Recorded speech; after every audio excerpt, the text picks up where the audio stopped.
말씀의 제목을 한번 같이 나눠볼까요? 두려움의 이유는 무엇인가요? 이유는 무엇인가요? 예.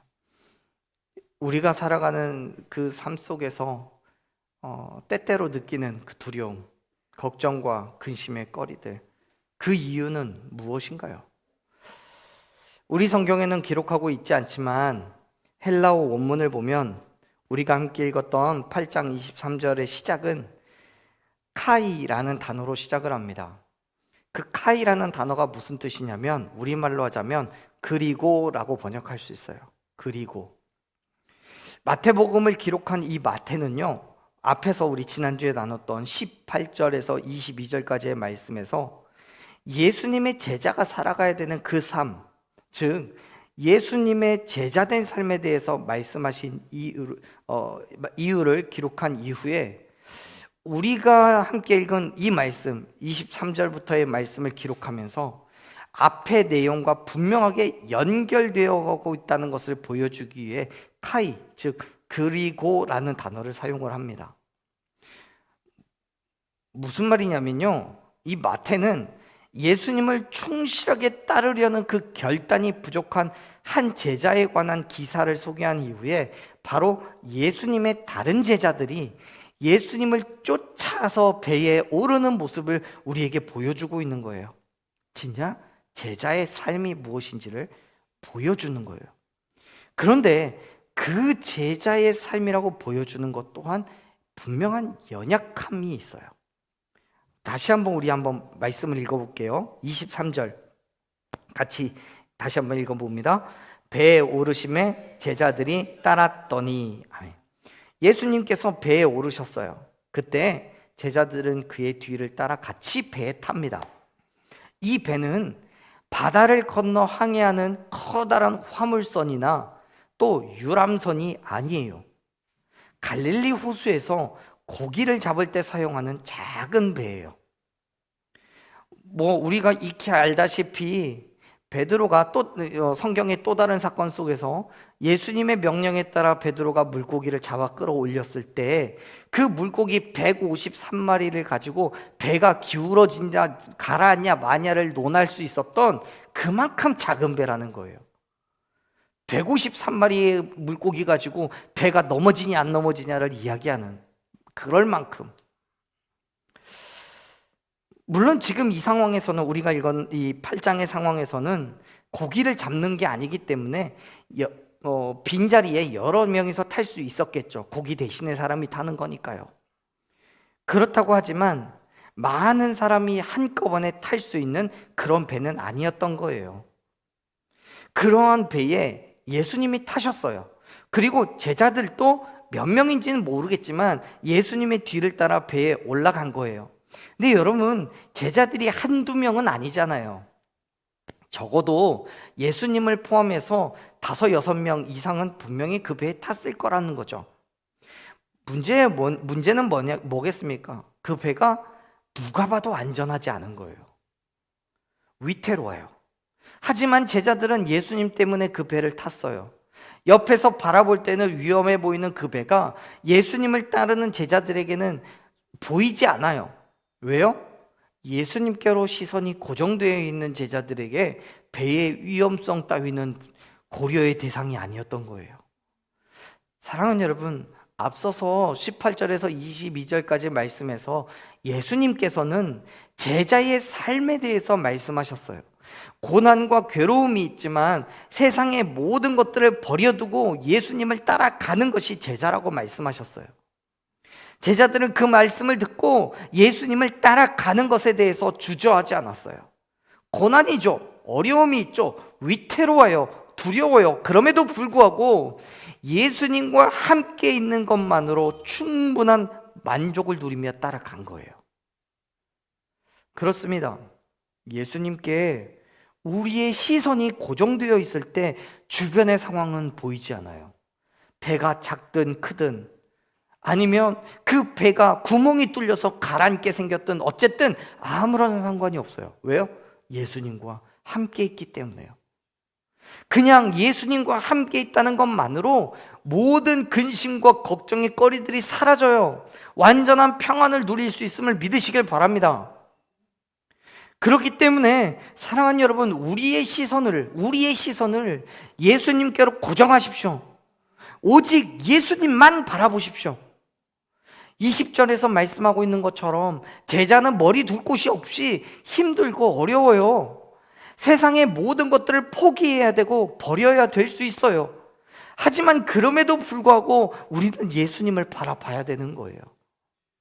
세상이 줄 수 없는, 세상에서는 찾을 수도 없는 그 평안함과 안식이 예수 그리스도 안에서 발견되게 될 줄로 믿습니다. 그러한 믿음의 결단으로 예수님을 따르게 되는 제자들이에요.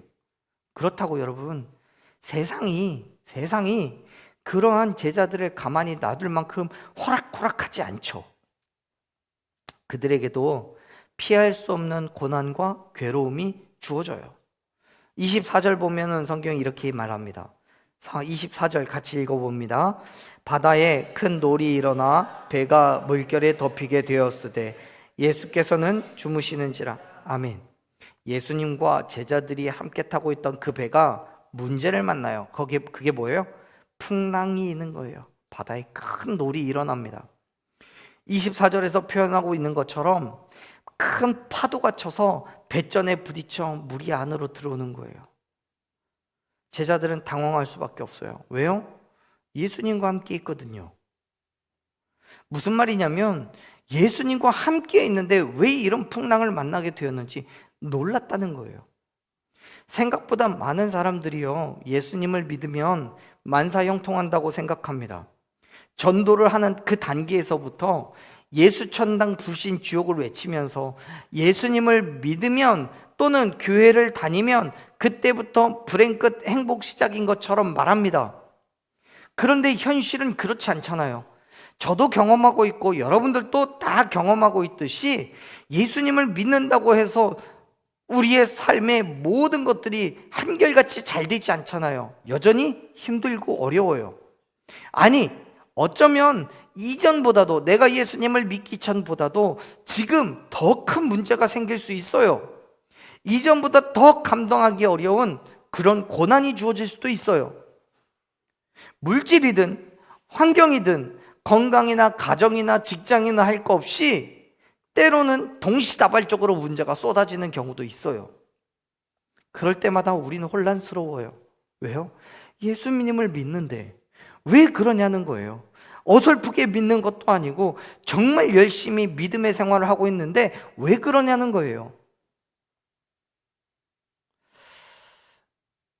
옆에서 바라보는 믿지 않는 사람들이요, 그런 우리를 향해서 말합니다. 너 예수 믿는다며, 교회 다닌다며, 왜 그래? 왜 힘들어? 정말 치료하기 힘든 병에 걸린 환우들이 있다면 다 얘기하죠. 예수 믿는다며, 너 예수님이 너 사랑한다며, 사랑하는 너에게 왜 그런 질병을 줘? 왜 그런 고난을 줘? 하나님 없는 거 아니야? 있는데 왜 그러는 거야? 하나님이 계신다면 왜 믿는 사람들에게 고난을 주는 건데? 라고요. 그런데 여러분, 말씀을 잘 살펴보세요. 24절 말씀, 우리가 읽은 말씀을 보면 분명히 배는 풍랑을 만났습니다. 어려움이 되었어요. 그리고 그 배에는 제자들이 있었어요. 그들은 풍랑 때문에 어쩔 줄 몰라고 당황하고 있어요. 그런데 여러분, 말씀을 보면 그곳에 또 한 사람이 있어요. 더 있어요. 누구예요? 예수님이 계시잖아요. 예수님도 그 배를 같이 타고 있다고요. 그런데 예수님은 뭐 하고 있어요? 주무셔요. 여러분, 성경은 분명히 풍랑을 만난 배에 예수님과 제자들과 함께 예수님도 계셨다고 기록하고 있어요. 그런데 그분은 그 풍랑 속에서도 어떤 근심과 걱정도 없이 그냥 주무시고 계시잖아요. 그렇습니다. 사랑하는 여러분, 그리스도인들이 고난을 받고 괴로움을 당할 때, 예수님을 믿기 이전보다 훨씬 더 큰 힘듦이 있을 때, 그때에 결코 나 혼자 있다라고 생각하지 마십시오. 예수님은 어떤 상황 속에서도 저와 여러분 가운데 함께하고 계심을 믿으시길 바랍니다. 그리고 나와 함께 계시는 그 예수님은 우리가 당황해하는 그 어려움 속에서도 주무실 정도로 평안을 누리셔요. 왜요? 예수님은 걱정되지 않거든요. 염려가 되지 않거든요. 말씀을 보면요, 두려움에 떠는 제자들이 주무시는 예수님을 깨우죠. 25절 말씀을 보면 그렇게 얘기해요. 25절 한번 읽어볼까요? 25절 읽습니다. 그 제자들이 나와 깨우며 이르되 주여 구원하소서, 우리가 죽겠나이다. 아멘. 제자들은 예수님께 구원을 요청합니다. 죽게 되었으니 살려달라는 거예요. 여기에서 이 구원하다라는 단어와 죽겠다라는 단어 헬라어는요, 모두 자연적인 재난이나 위험 가운데서 구원해달라, 또 나의 외적인 부서짐, 그러니까 어떤 그 외적으로 다가오는 그 공포와 괴로움이 때문에 내가 정말 생명의 위협을 당하고 있다, 죽겠다라는 의미를 가지고 있어요. 그런데 거기에서 더 나아가서 영적으로 종교적인 의미에서도 구원과 영적인 죽음을 의미하는 단어이기도 합니다. 다시 말해서 제자들은 예수님께 지금 현재의 목숨의 위협을 받는 이 상황 속에서 구원을 이야기하고 있는데, 예수님께서는 영적인 상황 속에서 구원을 해야 하는 그 구원에까지도 그 의미를 확장시키고 있다는 거예요. 그래서 두려워 떠는 제자들을 향해서 이렇게 말씀하시는 거예요. 26절 볼게요. 26절 같이 읽습니다. 예수께서 이르시되 어찌하여 무서워하느냐, 믿음이 작은 자들아 하시고. 네, 아멘. 여러분, 지금 예수님께서 제자들에게 그렇게 말씀하시잖아요. 너희 왜 무서워하니? 믿음 없는 거야? 나도 너희들과 똑같이 배 안에 있잖아. 너희들이 당하고 있는 그 힘듦, 그 고난, 그 죽을 것 같은 위험, 나도 똑같이 경험하고 있는 중이야. 나한테도 힘듦이 있어. 나한테도 죽을 것 같은 그 괴로운 똑같은 상황이 나한테도 있어. 그런데 나 괜찮잖아. 나 평안하잖아. 너희는 왜 그러는 거야? 믿음 없는 거야? 여러분, 지금 예수님께서는 제자들과 함께 배 안에 있어요. 제자들만 배에 있고 예수님은 이미 갈릴리 바다 건너편에 계시는 게 아니에요. 제자들과 예수님의 대화가 전화를 통해서 이루어지고 있는 게 아니라고요. 제자들이 경험하고 있는 그 두려운 풍랑을 예수님도 동일하게 경험을 하고 있는 중이에요. 그런데 왜 제자들만 두려웠고 예수님은 아무렇지도 않은 거냐고요. 그 두려움의 이유가 무엇입니까? 사랑하는 여러분, 제자들이 두려워하고 있는 건요, 풍랑의 시선이 있기 때문에 그래요. 풍랑이 나를 해칠 수 있다고 생각하기 때문에 두려운 거예요. 25절에서 이야기하고 있듯이 이 풍랑 때문에 내가 죽을 것 같기 때문에 무서운 거예요. 반면 예수님은 풍랑에 관심이 있는 게 아니라 그 풍랑을 다스리는 하나님께 있음을 믿으시길 바랍니다. 말씀으로 세상을 창조하시고 다스리시는 만유의 왕 되신 하나님을 바라보기 때문에 두렵지 않은 거예요. 세상을 파도를 바라보면요, 그 파도 때문에 내가 죽임당할 것 같아서 두렵지만 그 죽임당할 것 같은 상황 가운데서 죽음이 아니라 생명을 주시는 하나님을 바라보기 때문에 두렵지 않은 거예요. 어느 여객선이 큰 풍랑을 맞아서 곧 파산할 것 같은 상황에 벌어졌어요. 한 어린아이가 태연하게 그 상황 속에서도 놀고 있더랍니다. 그래서 사람들이 걱정되지 않느냐고 부모님이 어디 계시냐고 물었어요. 그랬더니 그 아이가 그렇게 대답했습니다. 선장님이 우리 아빠예요. 나는 아빠 믿어요. 여러분, 이 아이는요, 그 풍랑 속에서도 안전하게 배를 무태까지 데리고 갈 선장을 믿고 있는 거예요. 그래서 두렵지 않은 거예요. 여러분, 예수님께서 그 폭풍우 속에 평안하실 수 있었던 것은 하나님께 대한 완전한 신뢰가 있었기 때문이에요. 시편 4장 4편 8절에서 저자는 뭐라고 얘기합니까? 내가 평안히 눕고 자기도 하리니 나를 안전하게 살게 하시는 오직 여호와 하시더라고요. 생명의 주관자 되신 하나님께서 나와 함께하고 계심을 알기 때문에 걱정되지 않는 거예요. 네, 혹 정말 일이 잘못돼서 풍랑 때문에 내가 정말 죽을 수도 있겠죠. 풍랑 때문에요. 그러나 그 죽음 가운데서도 생명을 주시는 하나님을 내가 신뢰하고 믿는다면, 네, 기꺼이 그 죽음도 두렵지 않음을 믿으시길 바랍니다. 지금 예수님의 마음이 그런 거예요. 그런데 제자들은요, 하나님의 아들 예수 그리스도와 함께 있음에도 불구하고 세상의 폭풍에 사로잡기 때문에 두려웠어요. 근심이 되었어요. 그동안 예수님께서 행하신 기적, 능력의 말씀을 듣고 배웠음에도 불구하고 자기들의 눈앞에 놓여진 문제에 집중해서 그것만 바라보니까 두려워지는 거예요. 그래서 예수님께 그렇게 말하잖아요. 예수님, 무서워요. 난 죽을 것 같아요. 라고요. 사랑하는 여러분, 지금 우리가 살아가는 현실을 보면 불확실한 미래에 대한 막연함과 함께 현실적인 문제들이 겹치고 겹쳐서 염려가 되고 걱정도 돼요. 당연해요. 그래서 우리는 그렇게 죽을 일 많아요.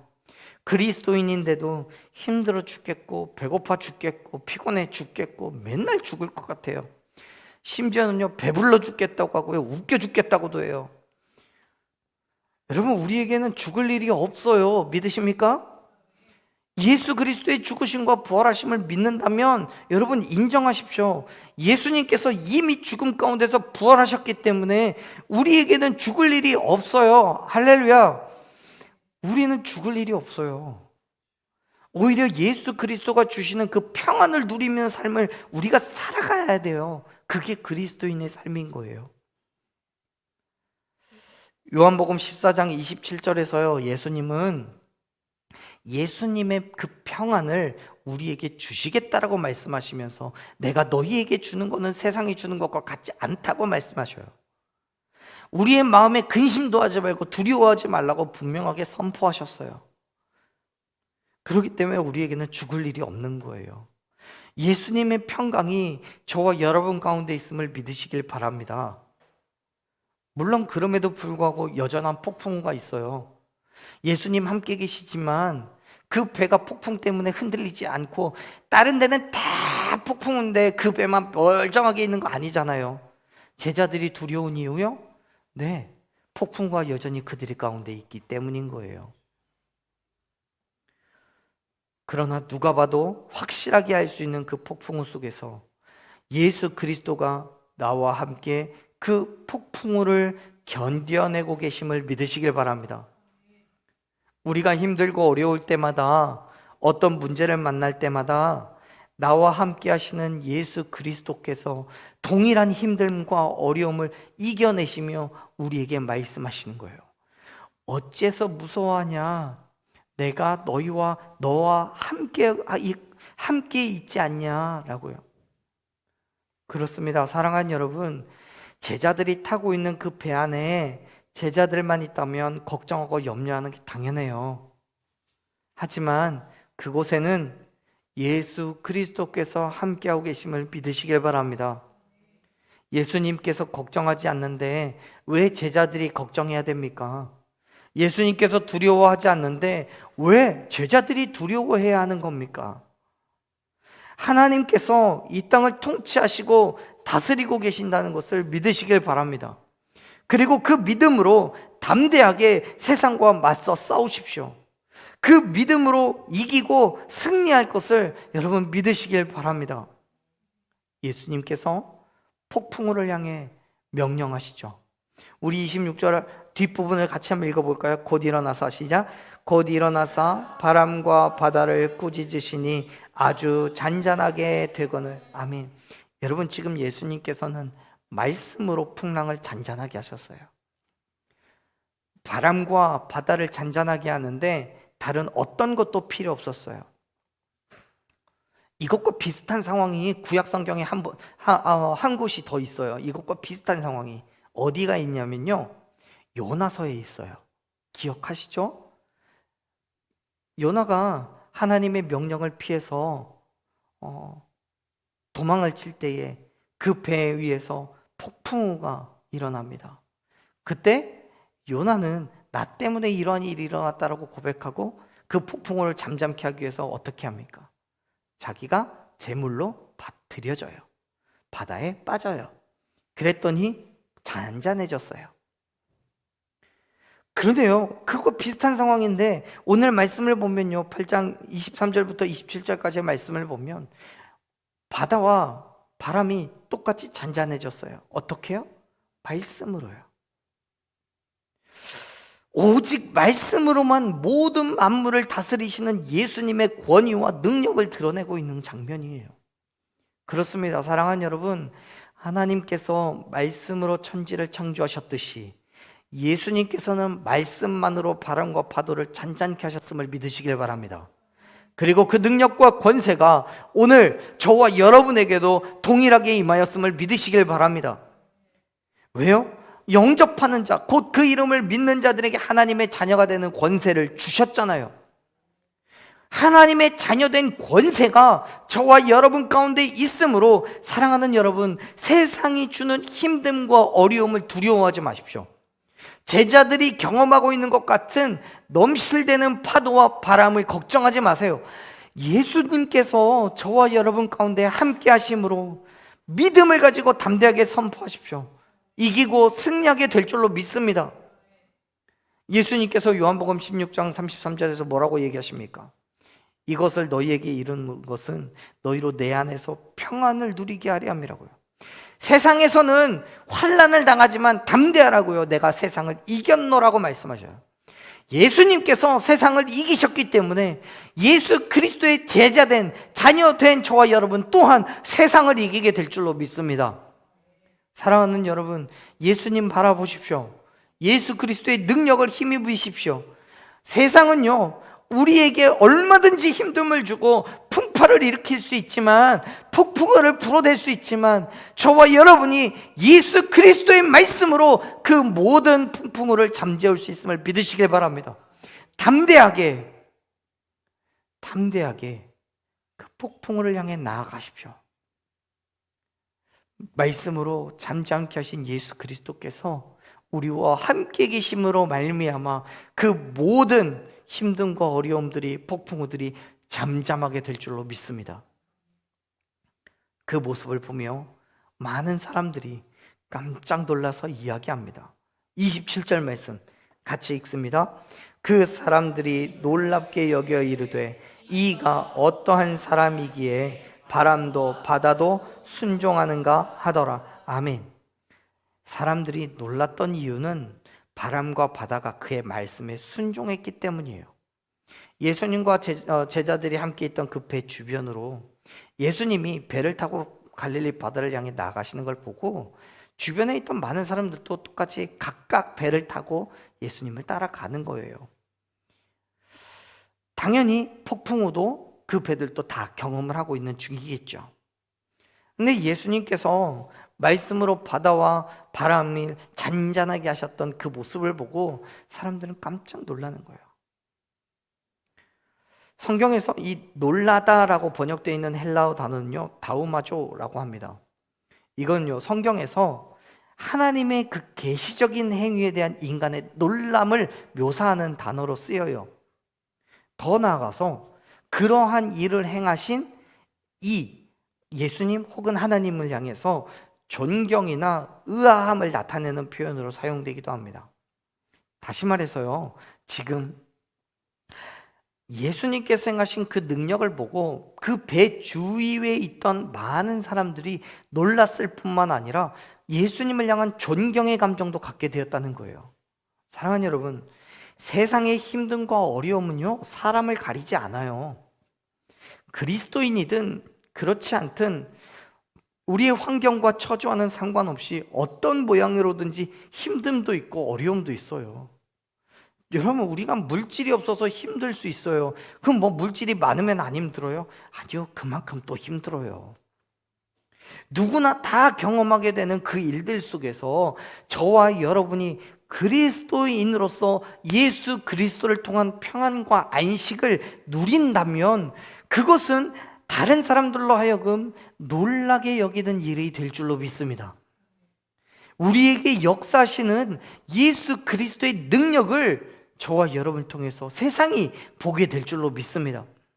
그렇기 때문에 예수 그리스도를 바라보고 예수 그리스도와 함께 살아가는 그 삶을 결단해야 되는 거예요. 환난과 핍박과 고통과 괴로움, 염려, 그 모든 것들을 다 내려놓으십시오. 두려워하지 마셔요. 예수 그리스도께서 우리와 함께 하심으로 말미암아 그 모든 일들 가운데 평안과 위로를 얻게 될 줄로 믿습니다. 반드시 이기고 승리하게 될 줄로 믿습니다. 그 믿음으로 세상 가운데 나아가십시오. 세상 사람들이 볼 때는 우리에게도 여전한 어려움과 힘듦이 있죠. 그럼에도 불구하고 믿음으로 나아갈 때 저와 여러분 가운데 역사하시는 하나님의 능력을 보게 될 줄로 믿습니다. 하나님의 역사하심을 경험하게 될 줄로 믿습니다. 뿐만 아니라 이기고 승리하는 저와 여러분을 통해서 하나님의 능력이 그가 살아서 역사하고 계시는 그 증거가 될 줄로 믿습니다. 그렇게 우리가 하나님의 제자가 되고 하나님의 나라를 세워가는 놀라운 역사의 현장에 여러분 서 계십시오. 포기하지 말고요. 넘어지지 말고요. 폭풍 가운데도 예수 그리스도를 바라보는 저와 여러분 되길 소망합니다. 세상은 결코 우리를 이길 수 없습니다. 여러분 두려운 이유가 뭡니까? 두려운 이유요. 하나님을 바라보지 않기 때문에 두려운 거예요. 나와 함께하고 계시는 예수님을 보지 않기 때문에 두려운 거예요. 두려워하지 마세요. 염려하지 마세요. 이미 예수님께서 저와 여러분 가운데 함께하고 계심을 믿으시길 바랍니다. 그리고 그 믿음으로 이 땅에서 담대하게 믿음의 삶을 결단하고 나아갈 때 늘 이기고 승리하는 저와 여러분이 될 줄로 믿습니다. 그 믿음으로 담대하게 살아가십시오. 세상을 향해 선포하십시오. 예수 그리스도의 말씀을 선포하십시오. 예수 그리스도의 능력을 선포하십시오. 두려워할 이유가 뭐 있습니까? 세상은 우리를 이길 수 없습니다. 담대하게 세상 가운데 그리스도인으로 서서 하나님의 크신 능력을 온 땅 가운데 선포하는 저와 여러분이 되기를 간절히 축원합니다.